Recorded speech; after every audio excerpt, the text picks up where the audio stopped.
안녕하십니까. 오늘 사회를 맡은 황대원입니다. 안녕하십니까. 저는 성공회대학교에서 사회학을 가르치고 있고 지금 좋은 세상 연구소라는 단체를 만들어서 대표를 맡고 있는 김동춘입니다. 반갑습니다. 안녕하십니까.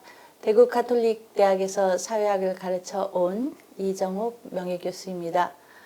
데모크라시 인터내셔널의 이사로 재직하고 있습니다. 네, 안녕하세요. 저는 담대한 혁신사회 플랜 마을공화국 지구연방의 저자입니다. 저는 현재 직접민주 마을자치 전국민회 상임의장으로 일하고 있습니다. 예, 오늘 그 한국 사회의 진보 담론 재구성이라는 타이틀을 가지고 세 분을 모셨습니다. 특히 담대한 혁신 플랜이라는 책을 쓴 임진철 선생님의 책을 주제로 해서 여러 가지 얘기를 나눠보려고 하는데요.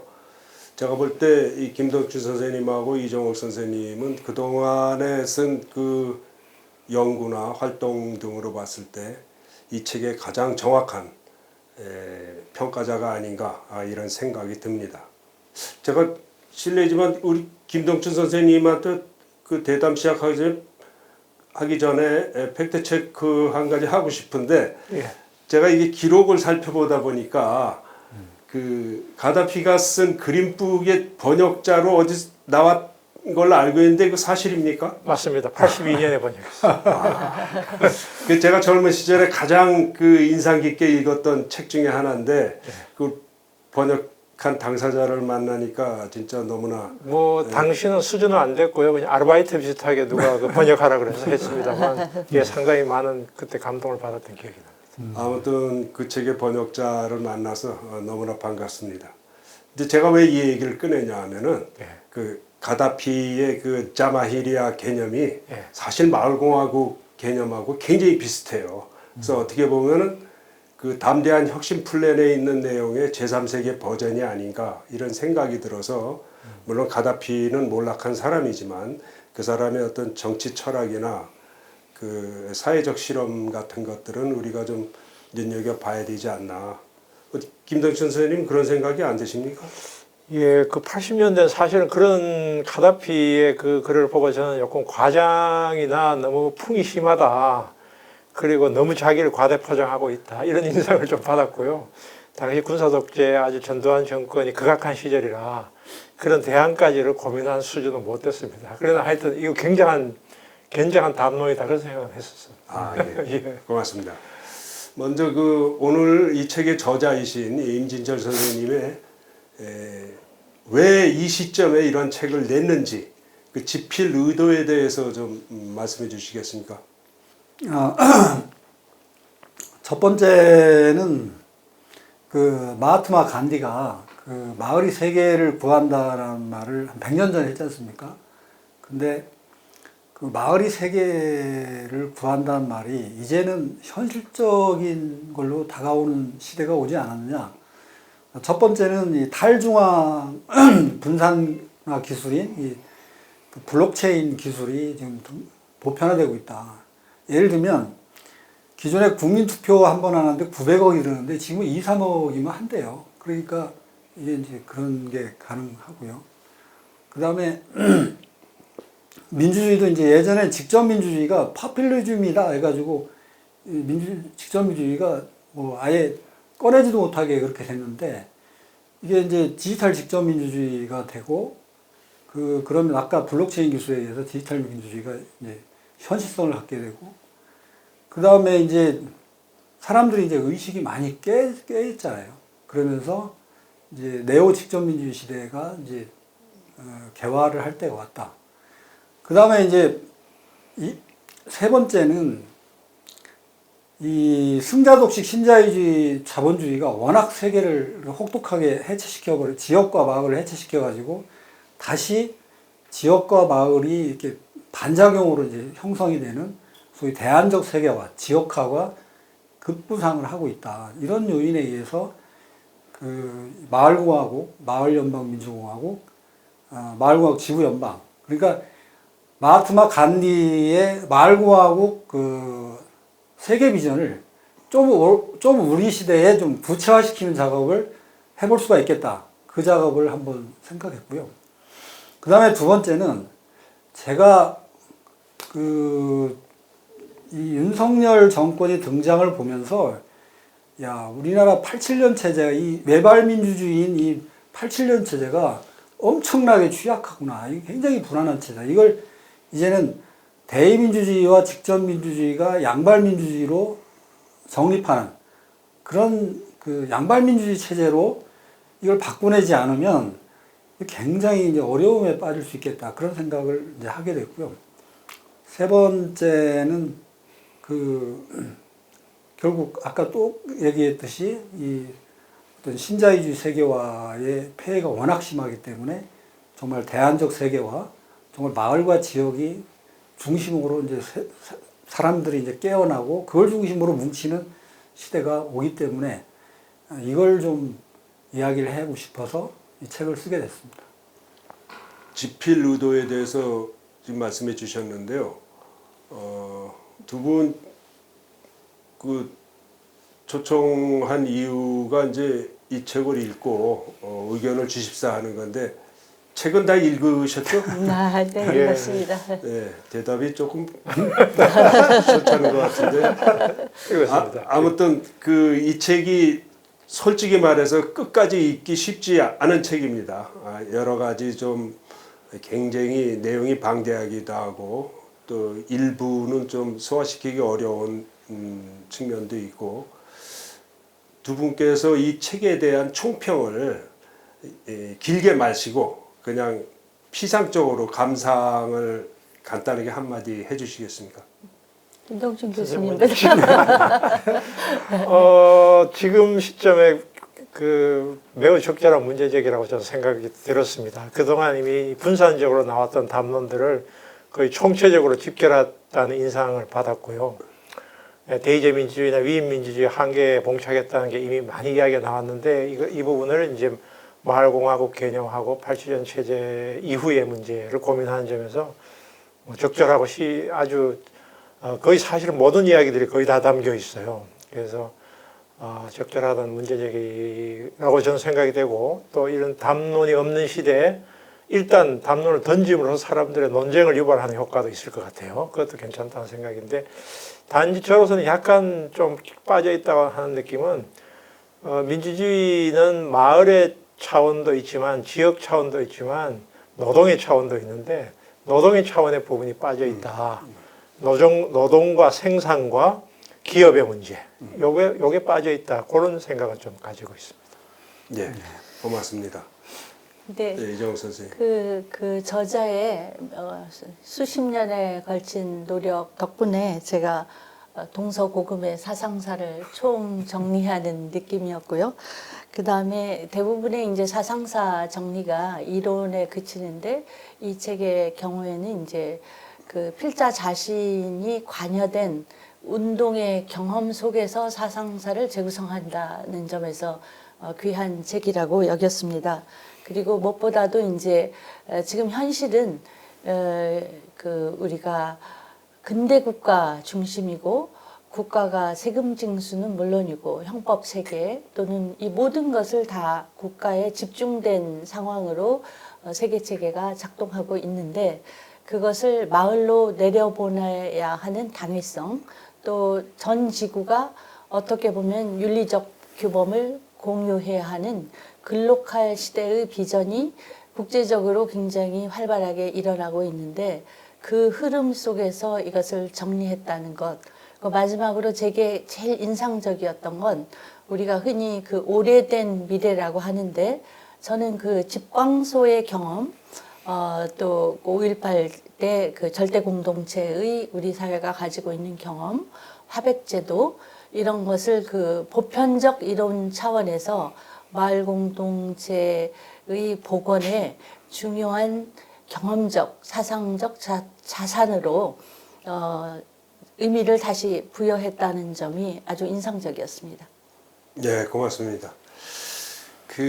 오늘 이 자리가 그 책에 대해서 논의하는 자리이기는 하지만 우리 사회 진보 담론의 재구성이라는 그런 제목을 붙였어요. 그래서 제가 궁금한 게 과연 지금 이 시점에 우리 사회에 대안적인 진보 담론이라는 것이 제시되었는가, 제시된 적이 있는가, 있다면 어떤 것이 있는가를 간략하게 세 분이서 내가 듣기에는 이런 게 있는 것 같더라. 어떤 그런 차원에서 좀 간략하게 말씀을 해주시겠습니까? 먼저 저자이신 임진철 선생님부터.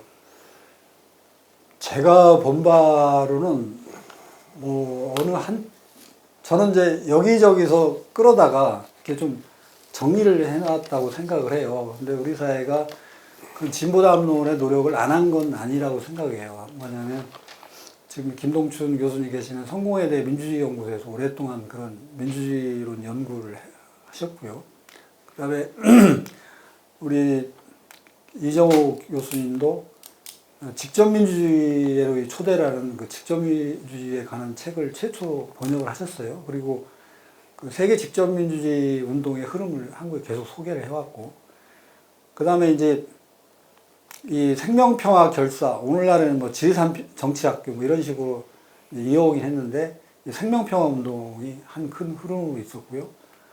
그 다음에 이제 원광대를 중심으로 이제 최근에 개벽파 선언이라는 책을 쓴 젊은 그룹들이 있는데, 그 부분은 너무 세상의 이목을 못 받았다고 생각을 해요. 이제 그런 부분들.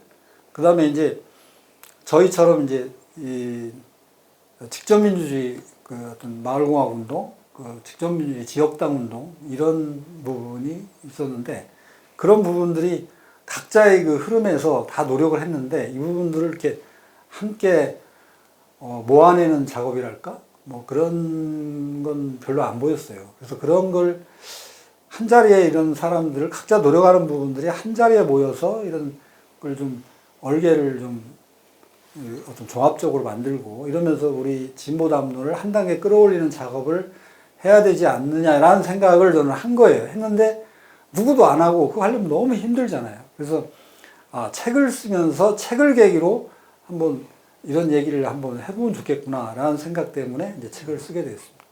예, 다음은 김동춘 선생님께 제가 따로 여쭙고 싶은데, 좀 아까 이제 서평을 하면서 이 책에 노동의 관점에서 어떤 이런 그 대안적인 사회 시스템 얘기가 좀 빠진 것 같다 하셨는데, 진보 담론에 관련해서 노동적이나 생산 현장 쪽에서 뭐 좀 나온 얘기들이 있습니까?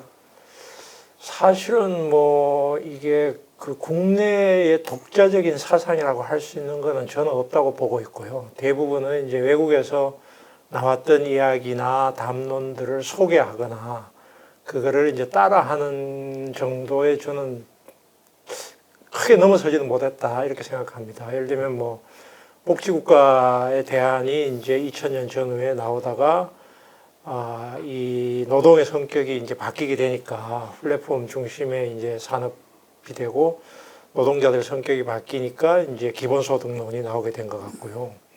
그 다음에 이제 뭐 사회적 경제 담론들이 나오게 되는 것 같고, 그래서 이런 담론들이 여기저기서 제기되고 있고, 또 이제 전통적인 노조를 대신할 수 있는 새로운 형태의 뭐 노동 공제회, 이것도 전통적인 것이긴 한데 그런 식의 어떤 조직 모델이 새로 고안되기도 하고, 뭐 뿌띠부르주아 사회주의 같은 그런 식의 이야기도 좀 나오긴 했지만, 글쎄요, 뭐 체계적으로 종합적으로 제기된 건 아직은 한국에서는 미약하다. 이렇게 주로 소개하는 수준을 크게 넘어서지 못하고 있다 이런 생각이 됩니다. 이종 선생님께서는 한국 그 진보 담론의 현 상황에 대해서는 어떻게 보십니까?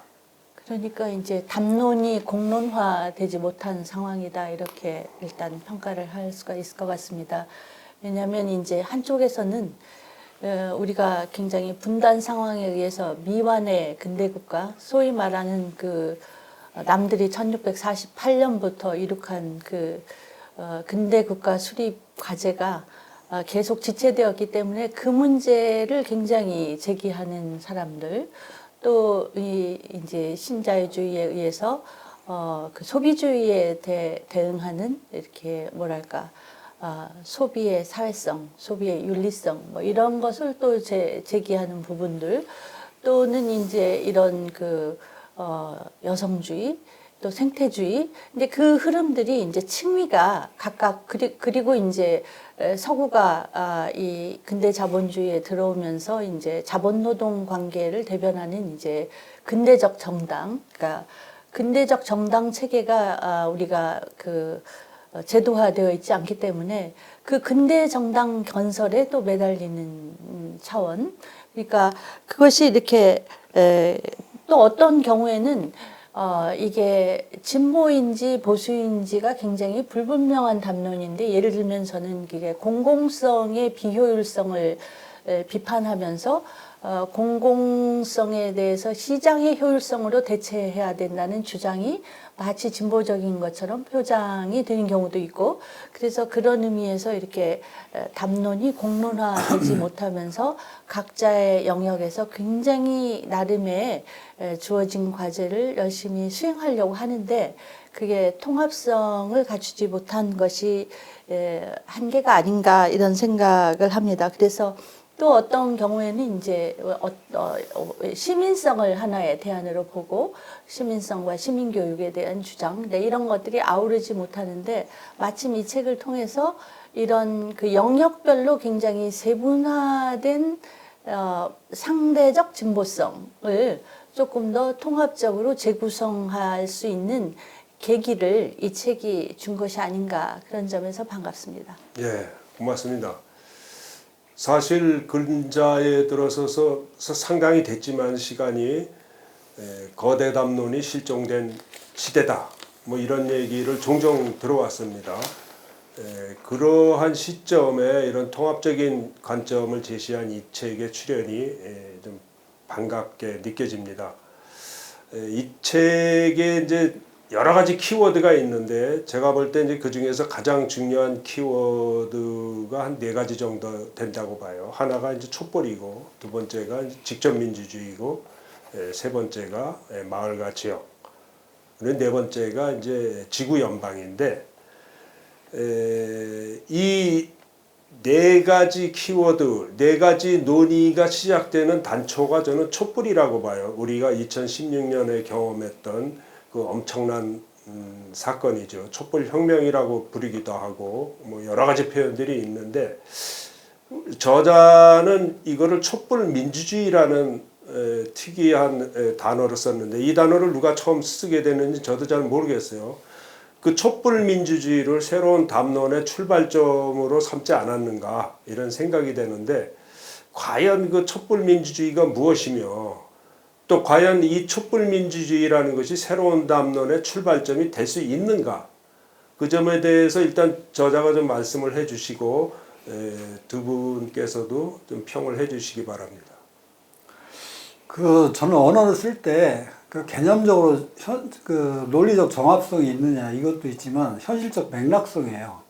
그러니까 촛불민주주의가 과연 논리적 정합성으로 볼 때 맞는 얘기냐 하면은 뭐 좀 부족한 부분이 많지만, 어떤 맥락, 사회적 맥락성, 역사적 맥락성에서 보면 굉장히 중요한 개념이다. 저는 그렇게 생각하는데요. 이게 왜 그러냐면, 이게 중진국 감정이라는 게 경제적 측면도 있지만 이제 정치적 측면이 있지 않습니까? 그러니까 우리나라가 그 개발도상 중진국으로서 이 경제적 그 측면에서는 중진국의 함정을 한창 벗어나가지고 선진국형으로 가고 있는데, 유독 정치만은 이 중진국 함정에서 벗어나고 있지 못한다는 거죠. 그러니까 대의민주주의 중앙집권 통치체제는 대의민주주의와 중앙집권주의와 통치, 그러니까 민치가 하나도 없는, 직접민주주의가 1요소도 없는 이 통치적 요소, 세가 다 된 이 직접민주주의, 대의민주주의, 직접 중앙집권 통치체제라는 이 87년 체제가 이게 빨리 정치적으로 중진국의 함정을 넘어서야 되는데, 그러려면 스위스 같은 마을연방 민주공화국으로 가든가, 아니면 한 20년 전부터 저출산 지역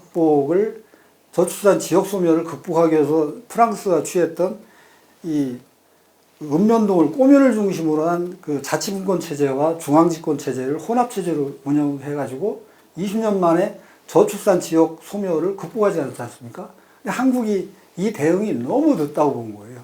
그런 차원에서 촛불 시위에 참석한 사람들은 내재적으로 그런 욕구가 강했다고 생각하는데, 그걸 이제 정말 그 저항 권력이자 대항 권력으로 이렇게 해서 했으면 됐는데 그러질 못하고 더불어민주당에 이제 토스를 했는데 이 더불어민주당과 문재인 정부가 그걸 제대로 컨트롤을 못 해가지고 결국 이 퇴행적인 윤석열 정권이 등장을 했다고 보는 거거든요.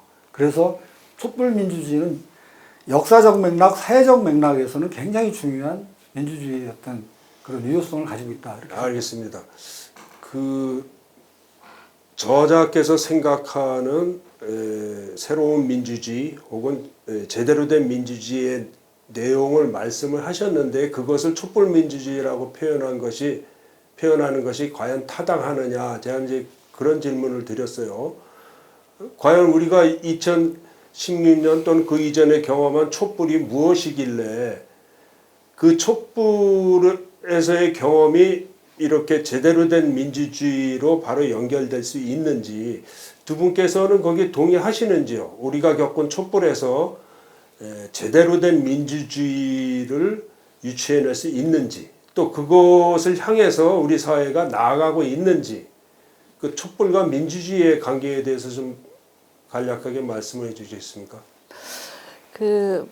저는 이제 그 촛불이 이제 어떻게 보면 이제 저항적 차원에서 이제 어떤 정책, 특히 이제 특정 정책 또는 특정 통치 행위에 대한 강력한 저항 아니면 강력한 부정 그리고 더 이상 그 상태를 묵과할 수 없다라고 하는 점에서 통치 행위에 대한 감시성의 특성이 매우 강하다 이렇게 봅니다. 그리고 그것은 이제 국민 주권의 주체화 그러니까 어느 선까지는 위임된 권력에 의해서 되지만 어느 선에서는 도저히 묵과할 수 없다라는 것이 이렇게 폭발했다는 거고 그것이 이제 민주주의의 저는 이제 자산으로 굉장히 중요한 동력이라고 보는 게 제가 그 촛불 사진을 가지고 국제회의에 참석을 했을 때 많은 사람들이 특히 미국에 계시는 한 상원 의원님께서는 자기네는 그 공공의 일을 위해서 한 달 동안 거의 자기 개인 시간을 희생해 가면서 광장에 나오는 일이 조지 워싱턴 시대에나 있었을 법한 일인데 한국은 지금 이 시기에 이렇게 굉장히 사적 계산이 만연한 시대에 오로지 공적 이유로 자기 사생활을 다 반납하고 한 달 이상 그렇게 나가는 너희 나라는 정말 세계 민주주의의 모범이 된다 이런 말씀을 하셨습니다. 그러니까 마이크 그레벨 상원의원께서 그래서 저는 이것이 우리가 그 민주주의라는 것이 이제 주권성이라든가 감시성이라든가 또는 주체성이라든가 또는 공공이라는 것이 때때로 자기 사적 이해타산과 굉장히 배치될 가능성이 있는 것에 대해서 그거를 용인하는 것. 그래서 이것이 그 민주주의의 어떤 기본 보루다 이렇게 생각을 합니다. 다만 이것이 이제 민주주의라는 말이 저는 이제 그 책에 제가 번역한 책에서 데모크라시를 우리 사회에서 이제 일본을 통한 의역으로 받아들여서 데모크라시가 사실 민치입니다. 근데 이제 그걸 민주주의로 번역함으로써 이게 하나의 이데올로기, 그러니까 선택적 이데올로기로 이렇게 해석이 되는 경향이 있었기 때문에 이것을 이제 그 열기를 제도화하는 그러니까 그 촛불 민주주의가 아니라 촛불 민치 이렇게 표현을 하고서 그것을 우리가 제도적 설계를 정확하게 하는 것 이것이 이제 촛불 민치의 하나의 기초가 아닌가 이렇게 생각을 합니다. 그래서 저는 이제 민주주의라는 단어는 워낙 우리가 친숙하게 썼으니까 어쩔 수 없는 거지만 이거는 이제 민치의 근본이다 이렇게 말씀을 드리고 싶습니다. 예, 고맙습니다.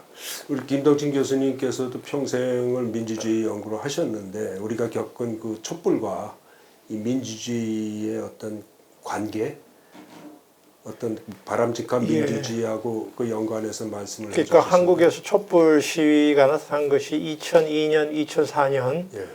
그 효순 미선 그 저기 사건과 그다음에 노무현 대통령 탄핵건, 그다음에 이제 그 광우병 2008년, 2010년 이렇게 이제 진행이 되어 왔죠. 그래서 저는 2000년대 들어와서 나타난 현상으로서 일종의 탈정치화된 시대의 대중의 직접 행동의 양상이다. 저는 그렇게 봅니다. 그러니까 이게 정치적으로 자신들을 대표하기 어려운 대중들이 말하자면 공적 사안에서 직접 행동을 해서 정치적 발언권을 갖는 그런 행동으로서 매우 현대적인 현상이고 한국적인 현상이긴 하지만 또 거슬러 올라가 보면 2000년대 이전의 한국의 어쨌든 대중들의 직접 행동과 연속성도 가지고 있다. 3.1운동부터 시작했던 6월 항쟁까지 연결되는. 그래서 역사적으로도 한국적인 대중들의 정치적 행동이고 또 21세기적인 한국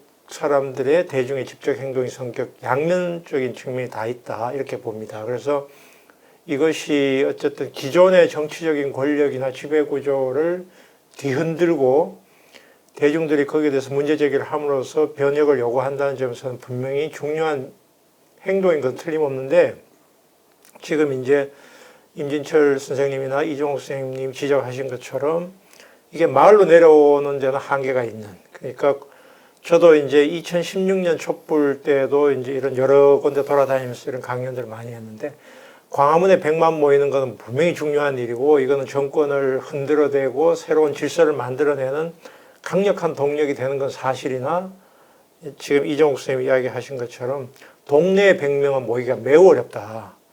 동네 100명이 모이지 않기 때문에 구체적으로 어쨌든 가시적인 지역사회의 변화를 이끌어내기는 매우 어려운 그런 한계를 가지고 있다. 이런 생각을 하게 됩니다. 그래서 결국은 만성적으로는 식민지시대 이래의 일본 제국주의와 군사정권이 그동안 오랫동안 남겨놓은 중앙집권적인 정치체제와 정당의 대표성 부재가 가져온 결과라고 생각이 돼요. 그래서 결국은 대중들이 이렇게밖에 행동할 수밖에 없는 그런 측면, 수동적인 측면도 있고 적극적인 측면은 행동하는 측면 두 가지가 다 있는데 어쨌든 이런 그 현상이 매우 한국적인 현상이고 또 21세기적인 현상인 것은 맞지만 지역사회에서 대중이 직접 참여하는 경험은 한국에서는 45년 8.15부터 46년 초까지 1년 정도 기간 외에는 없었다.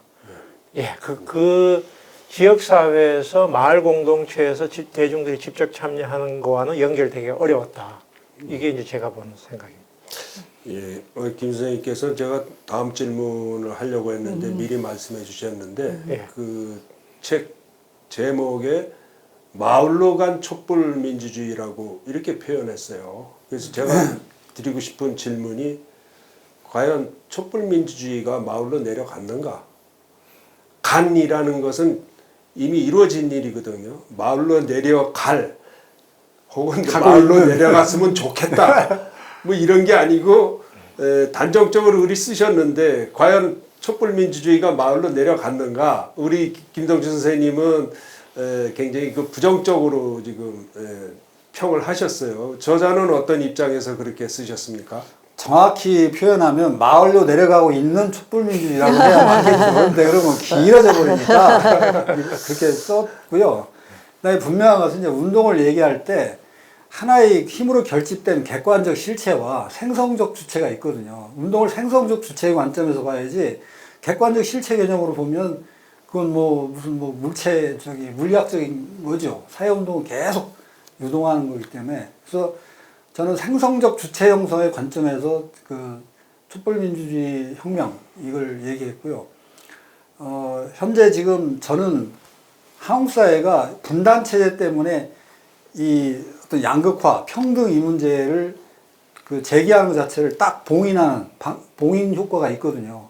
그러니까 지금 피케티 같은 사람이 피케티 지수, 불평등 지수가 6.5면 폭동 위험을 이제 경계해야 된다고 그러는데 우리는 지금 8.8이에요. 그런데도 폭동이나 이런 상황이 안 일어나는데 이건 분단체제 봉인 효과 때문에 가능했다. 그렇지만 이게 마냥 둘 수는 없다. 지금 상황은 천하대란의 형세인데 지금 아슬아슬한 상황이라고 저는 봐요. 그럼 이 상황을 촛불민주 혁명이 어떤 새로운 질서와 새로운 문명의 창조자로 나타나면서 어떤 부드러운 연성혁명으로 가야지 이걸 잘못 놔두면 이게 어떤 처참한 결과로 터질지 모르겠다. 그런 저는 이제 제 나름의 이제 촉이죠. 촉감으로 느끼기 때문에 이제 진보적 지식인들이나 우리 오피니언 리더들 이런 사람들이 이 부분을 이런 상황에 있는 한국 상황을 어떻게 어떤 새로운 질서와 문명의 진화로 연착륙적으로 발전시킬 건가 이 고민을 해야 된다고 생각하고 저 먼저 그런 작업을 먼저 한 거라고 생각합니다. 저는 이제 그 생성적 주체라는 개념에는 이제 동의를 하면서 동시에 좀 약간 찬물을 끼얹는 발언을 한다면 우리가 이제 소위 근대 자본주의가 시작한 이래 이제 이촌향도 또는 도시 중에서 더 큰 도시로 서울에 있는 것도 만족하지 못하고 뉴욕으로 가야 되고 뭐 이런 식으로 이 그 거대 자본주의의 그 톱니바퀴가 점점 커지면서 그 이촌향도의 흐름도 국민국가의 경계까지 넘어가면서 굉장히 강력한 원심력으로 작동을 하고 있다. 그게 현실이다. 그런데 이제 이 선생님처럼 이제 이걸 마을로 가는 이제 구심력이 이 거대한 원심력에 맞서는 이제 구심력을 구성해야 된다고 저는 생각을 하니까 이 구심력을 어떻게 구성을 할 것인가가 이제 저희의 고민이고 그러나 이제 현대의 그 모든 제도적 기반이 국민국가에 지금 내재되어 있기 때문에 그 국민국가 안에서 이 마을 단위의 마을공화국 또는 자치 또는 뭐 주민참여 예산, 공론장 이런 것들이 가능한 제도적 기반을 설계하는 법제도를 만드는 노력 이런 것이 동시에 되지 않고 그냥 문화르도식의 마을로 가는 것 이것은 조금 한계가 있지 않나 이런 생각을 합니다. 예, 고맙습니다.